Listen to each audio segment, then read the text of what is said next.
Yes, a plunger and other toilet tools serve different purposes, so use the right one for the job. A plunger is designed to create a strong seal over the toilet outlet and generate pressure or suction to dislodge blockages that are within the trap or sewer line, while cleaning brushes are built to scrub residue from the bowl surface and cannot clear a lodged clog. For effective plunging position, the oversized rubber cup flat over the outlet hole. Push gently at first to remove trapped air, then use steady, forceful pumps, maintaining the seal until the water level moves or drains.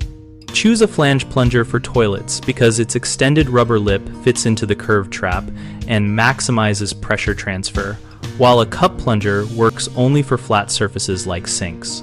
Protect yourself in the bathroom by adding a couple of inches of water if the bowl is low so the plunger can form a proper seal, and wear long rubber gloves to keep hands dry. After clearing a clog, flush twice to ensure the line is free, and then sanitize both the plunger and surrounding area with a disinfectant solution. Let the plunger air dry before storing. Keep a dedicated toilet plunger separate from a separate cleaning brush and store them in ventilated holders to avoid cross-contamination.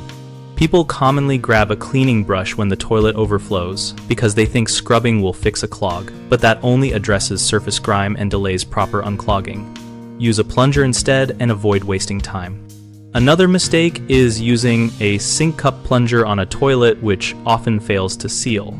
Switch to a flange plunger or one made specifically for toilets to save effort. A third issue is not adding enough water so the plunger cannot form suction. Add water to submerge the cup and protect your hands and floors by wearing gloves and using towels around the base. We operate bighomeprojects.com to connect homeowners with local contractors and to help contractors find work that matches their skills. Our site also hosts an active discussion community where we and others share tips, ask questions, and discuss real-world tool choices so you can learn which tool to use and why.